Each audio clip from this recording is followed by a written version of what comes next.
Hi, this is Charlie Montotiello with Blue Bear Flutes. Of course, as you know, bluebearflutes.com. You can find us on Twitter, Facebook, Instagram, Pinterest, and Reddit. What else? I'm missing something. YouTube. Yeah, that's it. Anyway, I wanted to kind of do a little follow-up. As you recall, one of our most recent videos was making a Base A Native American flute out of PVC. And we had a lot of really good responses with that. And a lot of people very interested in making these bass flutes. I've had questions over the years, how do you make this? And a lot of times I've been hesitant in answering them simply, or at least giving answers like I don't make those, simply for the fact that they are probably as far from Native American as anything could possibly be. Other than the fact that they somewhat resemble a Native American flute. They're huge, and because of that, they don't resemble any of the original flutes, which were much smaller and higher in tone and blah, blah, blah. Anyway, so having said that, we've come a long ways, and millions of people have our flutes. And of course, at this point, we'd like to share a little bit more information with you on how this particular type of instrument is made. So you probably remember the video of me playing this big guy.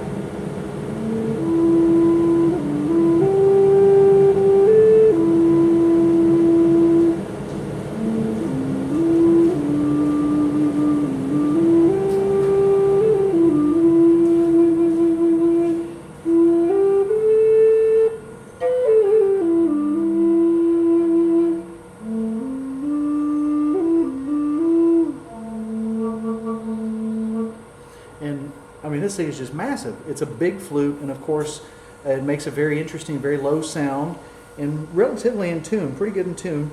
But a lot of people are very interested in making a wooden version of this same flute. So I'm going to show you what we do here at Blue Bear Flutes to make this same kind of flute.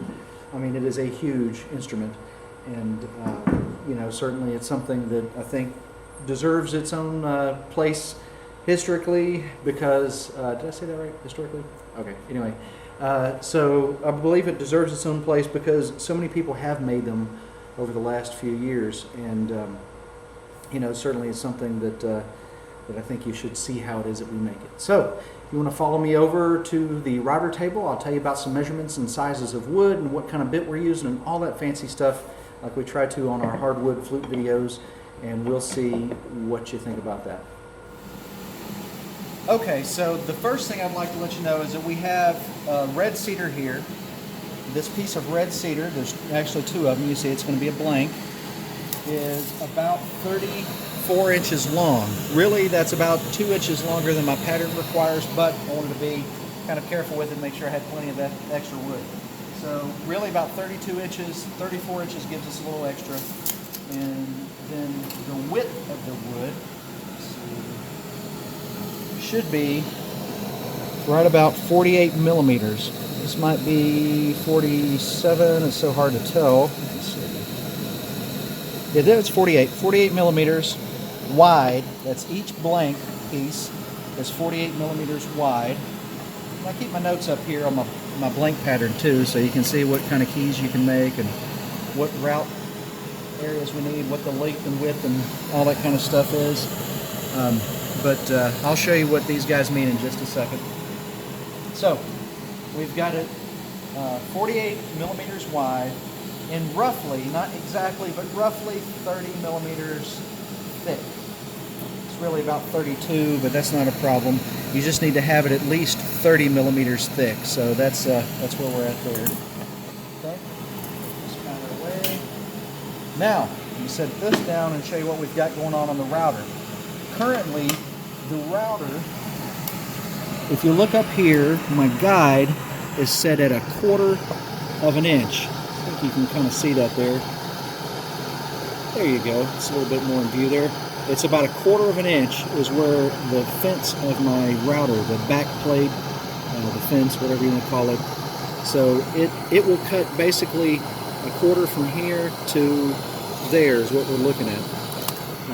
And then as far as, we'll measure the width of that in a minute. It looks like it's probably closer to 3/16, excuse me, not 3/16, 3/8 of an inch of wood thickness wall there, but we'll hit that in just a second. And then the depth is very important. Now I use this digital depth gauge, and currently we're set at,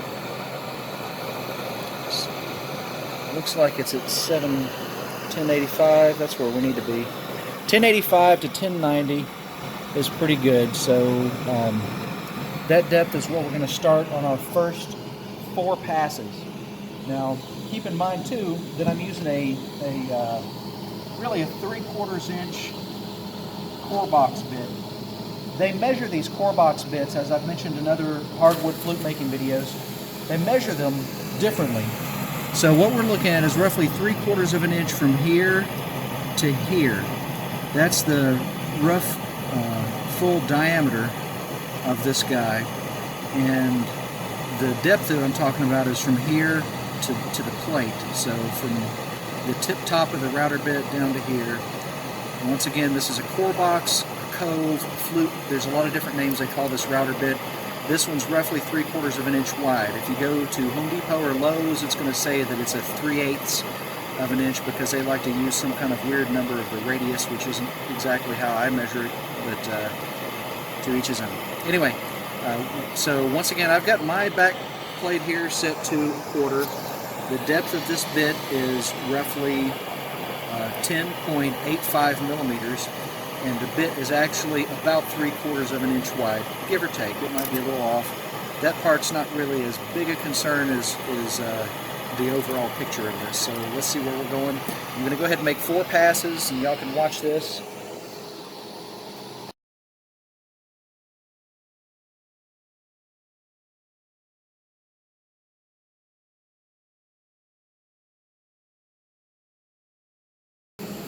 Okay, so what we've got here is 2 blanks with 2 sidewalls cut out, and I did promise to tell you how thick this sidewall is here, so let's see. Should be about 1/4. So we got 10 millimeters, or actually, I'm sorry, 8 millimeters, which is, if I remember right, about 5/16, almost 1/4. I mean, truthfully, it's probably 1/4. I'm just not holding my mouth right. Yeah, it's about 1/4 inch thick, so we're doing pretty good there. So the outer wall is 1/4 inch at this particular location. Of course, up here it's thicker. But the next thing we're going to do, this part's where it starts getting a little trickier.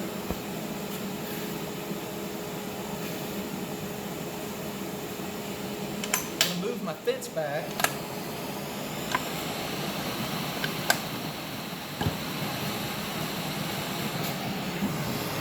Get some of that sawdust out of the way, so I can see where 5/16 is. There we go.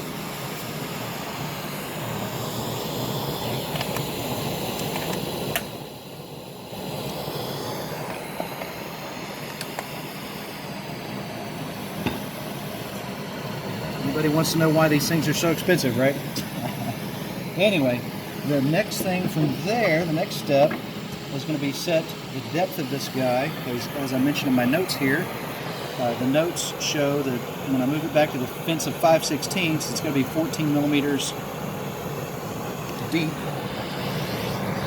So let's see what 14 millimeters looks like here.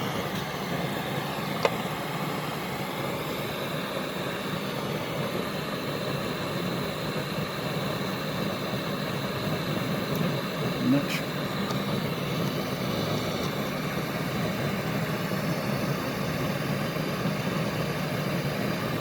Yep. So 14 millimeters is where we're at there. That's how deep we're going.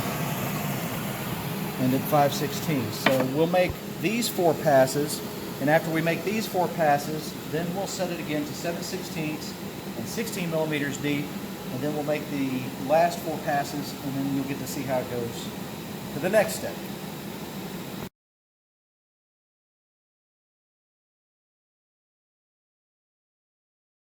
Okay, so this is going to be a big flute. You know, we've made 4 passes on each blank so far at 2 different depths and 2 different fence settings, and you can see it's getting to be quite a bit deeper. If you look at it, I think if you look at it down the angle here, you can see it's not perfectly round inside yet, but that's where we're going to go next. And there's two of them, relatively the same size and shape. I think you'll really appreciate it on this last pass because it disappears some of those hot dog bun looking shapes. Anyway, it also is what rounds it off the rest of the way and makes it more of a circle inside. Now, I would like to stop at this moment and tell you that this is incredibly dangerous. It's not something that any general woodworker would ever do, and not typically. It's not what all Native American flute makers do. Some Native American flute makers use a boring machine to drill up in there.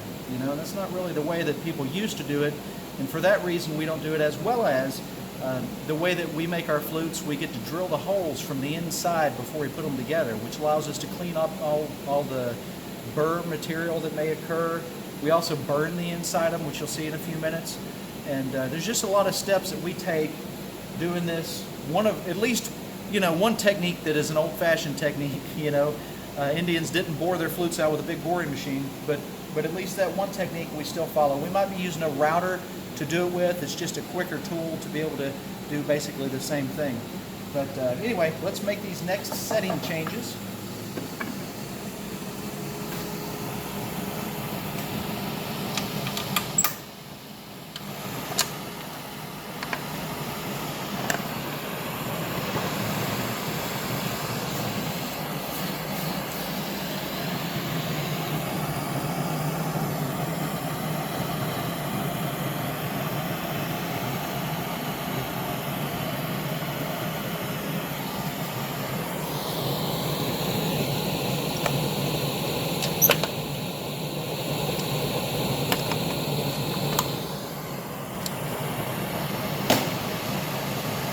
Okay, and roughly 16. I believe that's where I found my circle at last time, so we can do that here.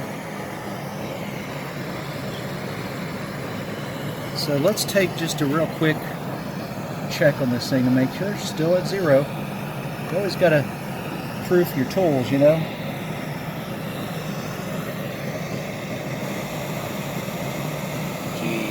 Oop, too much. I'll never make a flute with a hole in it this deep unless it's one of these giant bass flutes. 16. Oop, 1610. 1595. That's pretty close. Let me see if it goes up to 16 when I lock it in. It's pretty close. 1595 ought to be well within working constraints. Okay.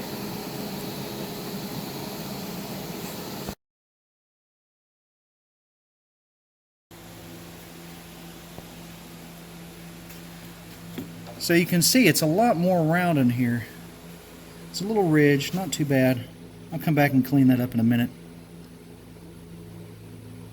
But it's a nice looking flute inside. Now, as I mentioned, this is the way that indigenous peoples in the Americas made flutes, I guess for about the last 3,000 years we know of. At least that's when the timeline starts showing wooden flutes like this being made. Now, there were wooden flutes made out of a hollow piece of wood that was already hollow, and of course there's flutes made out of river cane and sawgrass and whatever other species of bamboo that lives indigenously in this country. However, making a flute out of a piece of wood usually entailed splitting it in half, hollowing the two pieces out, putting it back together with something, whether it be hide glue or a wax or like a pine pitch or pine resin, or even just sealing it a little bit and then wrapping ties around it to hold it together.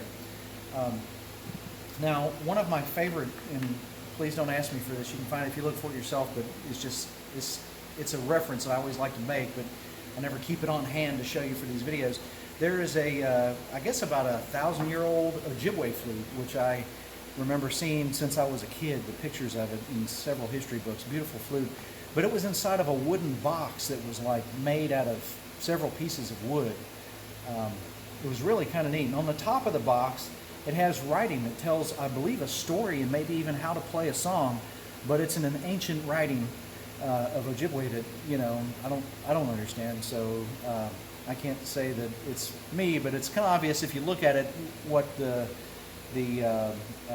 story on top of it has to do with you know, what's going on with music. So anyway, that's kind of a neat reference if anybody's wondering about Native Americans gluing things together. Having said that, though, the next step in this video is going to be making the holes. And as I had mentioned in my PVC flute video, that the PVC being of slightly different size and having slightly different internal constraints than wood does, its fingerings are a little different than the A fingerings for this particular flute. Oh, and I should tell you that let's see, set this marker down. The width of this guy inside, we're looking at roughly 32 millimeters, which is just a smidgen over, that's right at 1.25 inches. So the inside diameter is roughly 1.25 inches, maybe just a millimeter over that. It might be 33. It's kind of in between 32 and 33 millimeters, so about 1.25 inches, just a smidgen over. And you can be certain that the gouge is the same too, because if it's 32 millimeters wide and then half of it is cut 16 millimeters deep, 16 and 16 is 32 when you put this guy back together, so relatively speaking. Anyway, so I'm going to go ahead and mark these holes so that we can get to drilling it, and I'll tell you what the measurements are as we go. So from the top of the flute chamber here, where your sound hole is going to go, right in there, the first fingering is going to be 10 inches. And guys, I don't have my metric ruler here with this pattern, so you'll have to use a converter. If you go to Google and type in convert 10 inches to millimeters, it'll come up and tell you.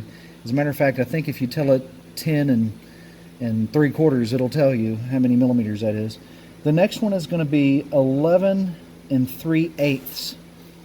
So first fingering 10, then 11 3/8.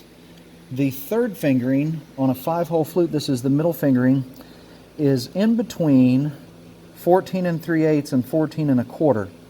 I would be willing to bet if you made it more like 14 1/4 and made the hole a little bit bigger, you'll probably be a lot happier because your fingers won't have as much a stretch.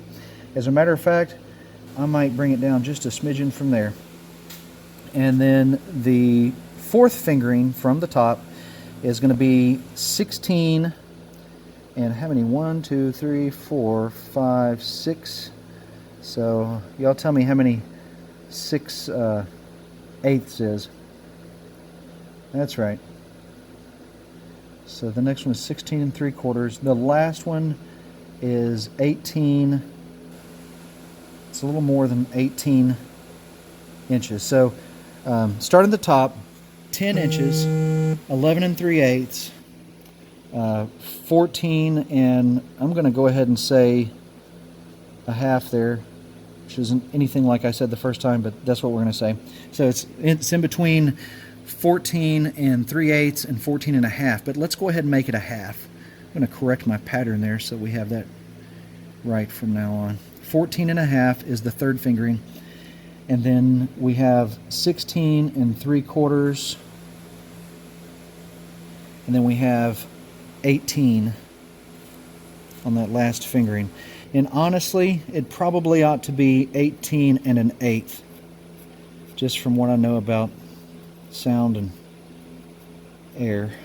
So let's say that's 18 1/8, all in standard measurements, and then we'll go over here and drill them out. It's not something you probably have to see, because I've seen me drill stuff out a billion times. Might be cool to watch the the mortise bit go, because that's what we use to make our square holes with, and square holes make a lot louder and clearer sound than a round hole does. So I'll go drill it out on there. Y'all can meet me back at the mortise and go from there. Okay, so as promised, here is my mortiser, which is a square hole drill. Anybody that's never seen one of those before, it's kind of a neat tool. Sometimes you have to plug it in. There we go. So now it works. Yes. Looks like the bit's a little clogged up too, which I'll probably get to the next time I'm using it.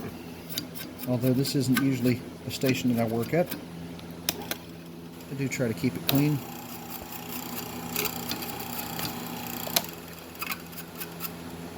A mortiser is a handy tool if you're drilling square holes all day long. So the first one I like to do is the actual sound chamber here. You can't see it too good from where you're at there. That's better. But still, I'm going to come down on top of that, trying to keep it centered and doing everything. I think that's about right.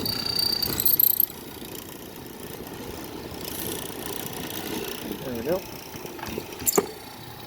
One square hole. Yeah, it's a little dirty there. I just don't want to clean it for this video. Do that in the morning when I feel like it. Yes, that's right. Making a video in the afternoon. Next one is the air supply hole. That sounds better. Let's see if it digs better this time. I'm going to go further. That's a little better. Still clogged up. I'll clean that one later. Anyway, so doesn't look like anything special on this side, but on this side you can tell it's a nice square hole, and it will look a lot more square once we round it off. Okay, so the next thing I'm going to do is clean the inside of it out a little bit with the sanding drum, just to make sure that it's nice and round inside, get rid of those areas that we talked about where there's a little ridge.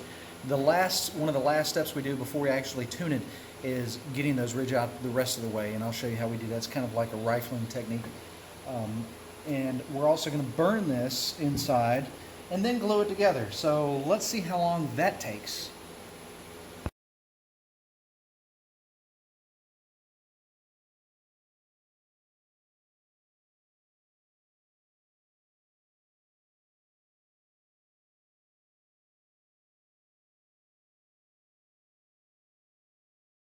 So we let this guy dry overnight, and we have all the clamps on it still. I'm about to take those off, and then I'll take it over to the planer to get it down to the right thickness and to clean off these glue lines on the sides of it.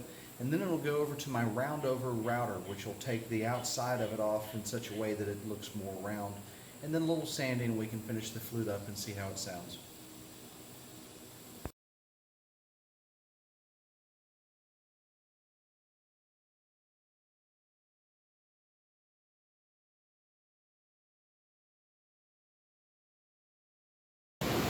So for most of our flutes, we use like a smaller round over bit. I think this guy here is a 1 inch, and for this big flute, we're going to use a 2-inch round over bit, which is much, much bigger and much scarier to use in comparison here. A little bitty guy versus a great big guy.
Okay, so I went ahead and made the track area, which I probably ought to show you. The track inside of this large low A bass flute is wider. The sound area is wider. The air supply hole is wider. I'll probably eventually make the mouthpiece hole a little bit bigger. It's what I've been accustomed to doing. And one thing that you have to do with a really large bore flute is you have to be very articulate and very clean and nice straight lines and perfectly squared and all that you can possibly muster to make this guy play good. So Right now it is at about a low G, and I'm going to cut a little bit off the end of it so we can bring it up to an A, and then we'll start tuning it over there. If I find that there are some tonal issues, like the bottom note, which is always the most important thing, but if there's some tonal issues with it that it's not performing the way I need it to, I can fix a lot of that over there and probably won't have to come back and retune the bottom note. So that's what we're doing right now. I'm going to go ahead and put this guy on.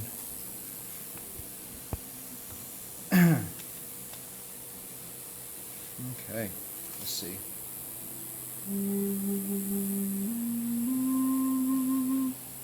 The tuner says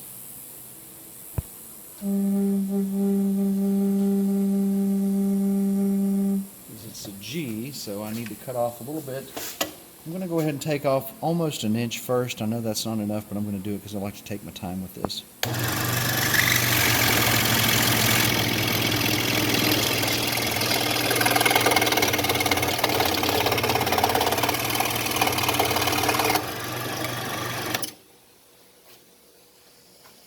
Okay, let's see where we're at.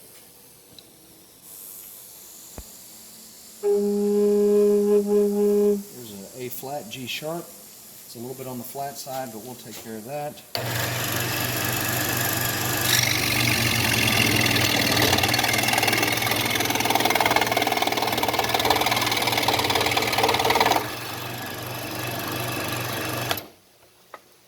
Okay, let's see where we're at now.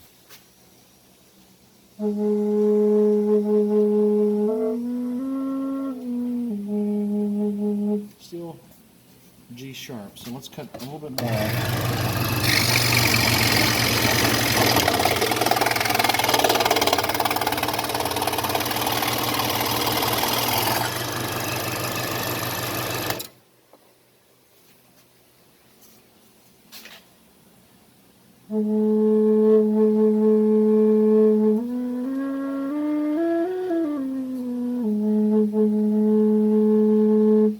Okay, so we'll do the rest of this over at the sander. Okay, so I like to take the last little bit off of the flute, which is really going to be about this much, with the end grinder on my sander, and we'll be checking it on the tuner intermittently just to make sure we've got it right, but like I say, this way I don't take off so much at a time.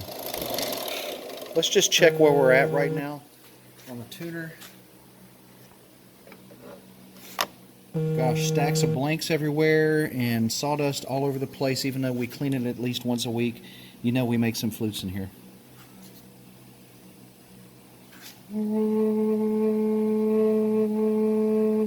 So it looks like we're still about, what is that, about 50 cents out. That's too far for perfect tuning, so let's go ahead and get this straight. Okay, checking it one more time.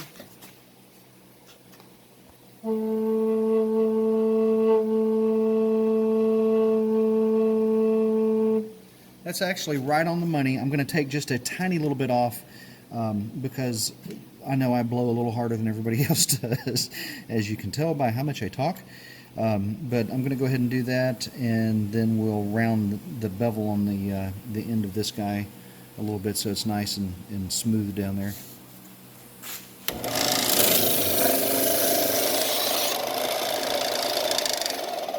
Okay, so I mentioned something about using a rifling technique to get the inside out. That doesn't mean, and I don't want to confuse any of you, that I'm really concerned about the rifling inside of this flute. That's not really the case. I'm just trying to clean it out and make it a little bit more round and smooth. But the technique is called rifling whenever you run a rod up inside of this guy like that. And get some incense over here. If you know our shop, we actually have quite a bit of extra sanding belts laying around, and that's because we go through a bunch of sanding belts. These sanding belts are no longer really prime usable for our belt sander, so we save a lot of the coarse ones for this particular purpose. And I'm going to just give them a little bit of a bend there. Here's a oak dowel.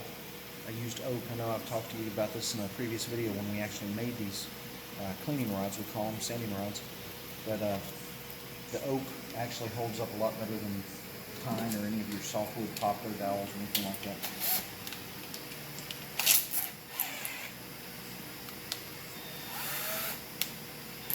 Make sure I was in the right speed. So from here, I'm going to take a nice round inside diameter of a flute, and I'm going to make it just a little bit more round. With any luck. I'll start as a big piece of sandpaper.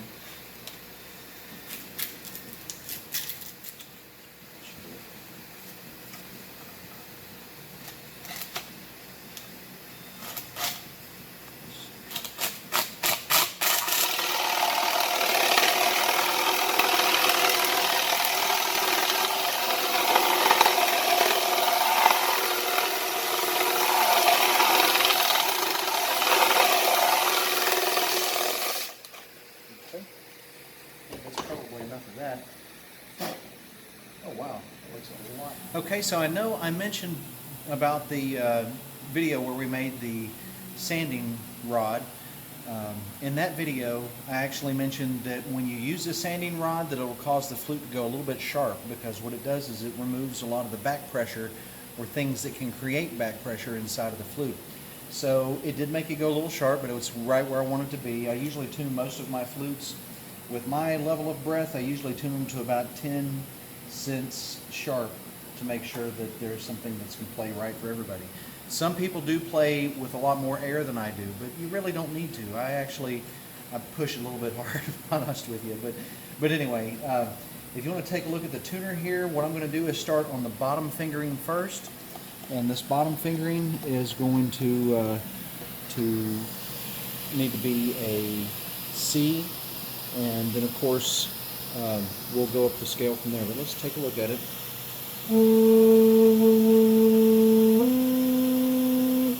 Bottom fingering's a little bit on the flat.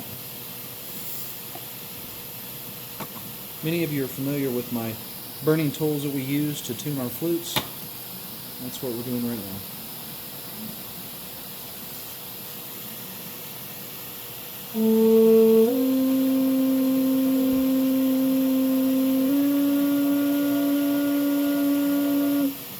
So that one there, the next fingering is a little bit on the flat as well.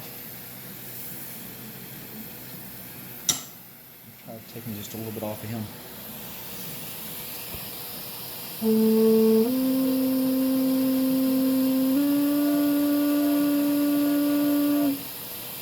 The reason you see the tuner jumping from one tone to the next, this fingering here that I'm burning should actually be a D when it's released. And the reason you see the tuner jumping is sometimes a digital tuner of a certain level has difficulty discerning between this note and that note. And because of that, we'll find that it might say that it's a G, but it's actually a D. If you watch it when it hones right into the sound, then it'll show up as a D as it's supposed to. So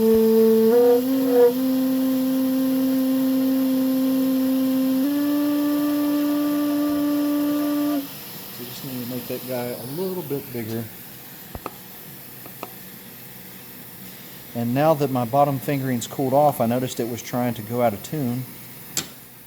So I made him just a smidgen bigger. Blowing the smoke out of there.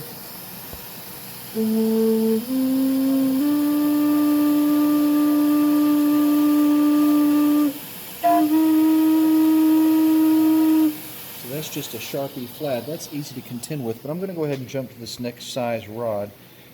Oh yeah, and I probably should mention what size burning rods these are. So the first one that you see is actually a 5/16 rod that's been tapered down to 3/16. And we use that for a number of flutes tuning. Even my small drones and small high-tone flutes will use this to tune them with, because that 3/16 on the end has quite a variance that you can make it up to a quarter or up to 5/16 if you need to. It's pretty handy. With these last top fingerings, I know that they're going to be a little larger than this usually, so that's why I don't mind starting off with my 3/8 burning rod. The 3/8 rod here is a little bit bigger. It's really getting close to the end of how large I like to make fingerings. 3/8 is a pretty big hole in my opinion, although some flute makers make fingerings that get up to a 1/2 inch. I try to stay away from that if I can help it.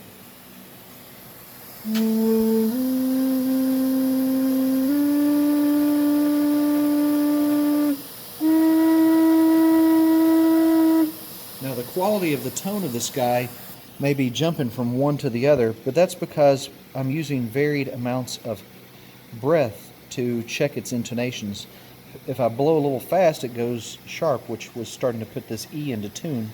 And I noticed that my D hole had cooled off, and after it cooled off, it was no longer, it was a little bit on the flat side of a D. It was no longer a perfect D. So, blowing some of the smoke out of there. I'm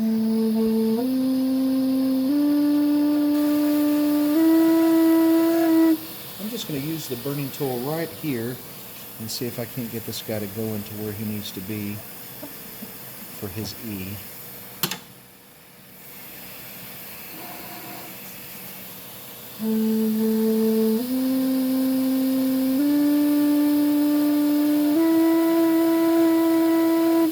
Really close. One more time.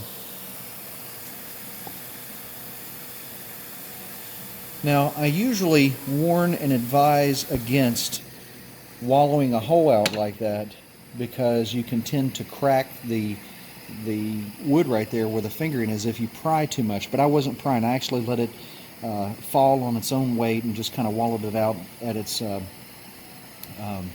own pace, so I didn't try to push it. There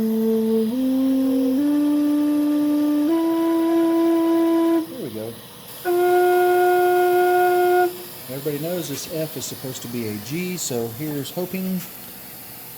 Let's make this hole here just a little bigger at first.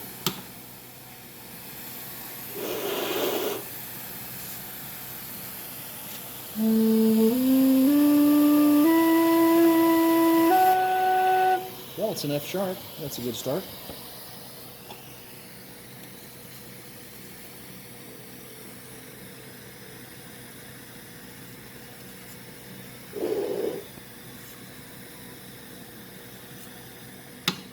Have to sand that little nick down. That's the one problem with using burning tools to make your holes here, is that sometimes you wind up over burning areas you don't want to.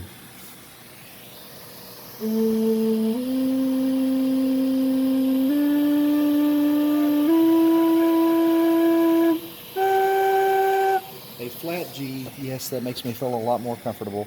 And I noticed that my E hole here has gone down just a little bit again, so I'm going to make them a little larger and see if I can't make this G hole just a little larger. Once again, using its own weight, not forcing that rod because I don't want to crack the flute.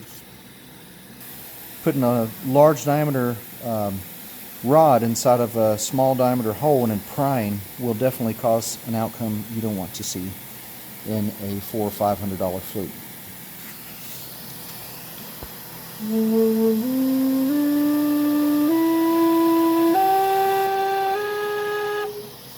Okay, so the top note is showing a G sharp, which is an A flat, of course.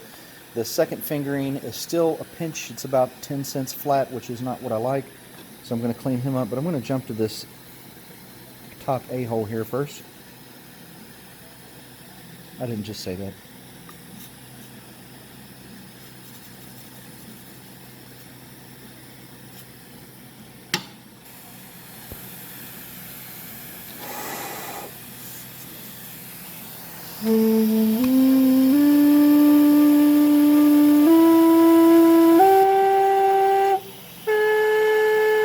So we have a quite flat A and a slightly flat G. I'm going to give this rod here just a little bit extra oomph to see if I can't get it to heat up a little quicker, because I need it to be really hot for these two top fingerings.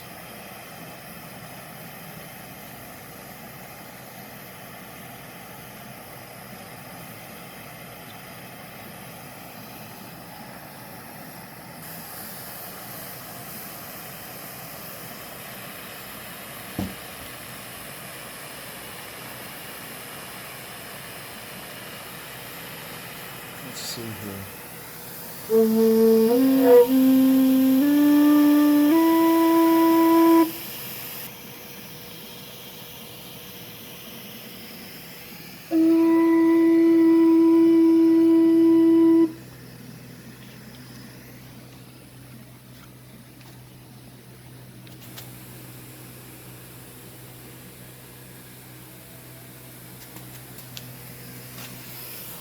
That's one of my favorite critters that comes into the shop is a skink, and that's actually a male, and he hatched about not quite a week ago, I think it was.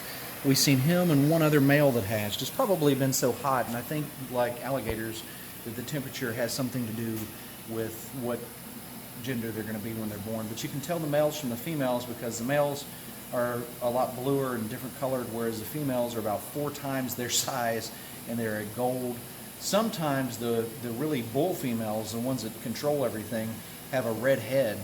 And I think they either get to a certain point in their life and their head starts to turn red because of whatever, or maybe they become the dominant one, and at the time that they become dominant, that's when their head turns red. But anyway, long story short, that little guy there is one of our favorite critters. I've seen probably his dad this morning. He was coming in the shop to check out spiders and anything he could find that crawls around and eats. That guy is, like I said, about not even a week old. His brother, we've been watching the two of them eat and just kind of check everything out. But they're always around our shop. We actually had a shop in a different town about, I don't know, not quite 30 minutes from here before we moved to where we're at now. And they followed me there, and then they followed me here. We had several of them. I don't think we posted any of those videos, did we? We actually made some, I think, personal Facebook images or videos or something of me feeding some of them. They had gotten so accustomed to us being here. Like I say, kind of a neat critter, especially if you use fire and you know anything about salamanders and skinks. You know, I'm just saying.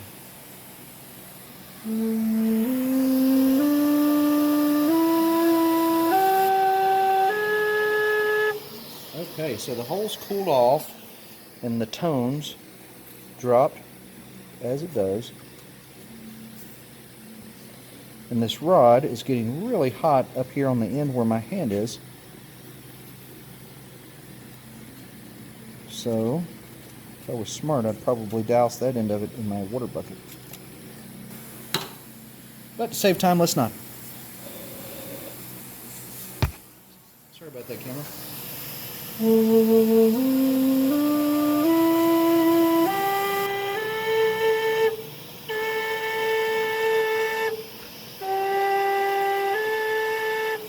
So as you heard me using varying tones or varying amounts of air pressure there, the tone changed. And of course, I wanted to check because the A looked like it was 10 cents sharp and that was where I wanted to land. But when I blew at a lower level, it dropped quite a bit. So having said that, I'm going to make the A hole just a little bit larger here. A fingering, I guess I should have said all this time, but it didn't dawn on me. Okay, and the G is actually pretty good. I'm just going to round him out a little bit, make sure he's good. But I think that probably did it on the A there. In just a second, we'll be done with this guy and I can oil and wax him. And the reason that the temperature of the fingering causes a different tone is because the air comes out at a different speed. It causes it to do something, you know, let's see, what is it? Warm air moves faster than cold air, I think, is basically what we're looking at. But anyway, because the temperature of the hole is 1, when it cools off, it'll change the tone of the flute. So these things, I'm not sure how many other flute makers pay attention to, but it's what allows us to create a good quality flute, you know, 99.99% of the time.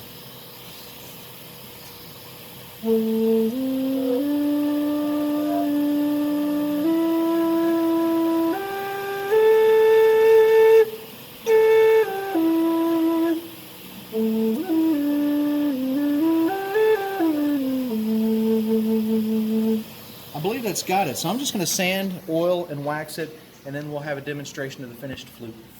So we've got the flute oiled and waxed, and it finished up really nice, I think. It turned out to be a really great key of low A bass flute, made like other Native American flutes, but still a very large and very low tone for Native American flutes, for the original ones. Of course, today this is kind of a common thing for people to make really low bass flutes. And I hope that you guys have enjoyed this video. It's something that I've been meaning to do for a long time, had a lot of requests for, and you know, basically at this point we thought, hey, you know, let's go ahead and make this, since we just made the PVC key of low A flute video. So this one I think turned out great. I'll play it for you for a moment if you want to kick back and relax, and I'll just go ahead and finish out the video that way. If you have any questions, if you're looking for a key of low A bass flute, we have them on our website now, bluebearflutes.com. Of course, you can always send us messages on our Blue Bear Flutes Facebook or Instagram. We communicate with a certain number of people on there pretty regularly. The best way to contact us, though, is through our website. Down at the bottom, there's a contact form on the right, and then there's a subscribe form on the left if you want to subscribe to our emails and everything that we send out, promotional information and what have you. So, once again, Eastern Red Cedar, key of low A, bass, flute, and just a simple totem. I thought to finish this guy up. Once again, Charlie Montetuyela signing out. Y'all take care, happy flute playing and flute making, and remember, always wear your goggles.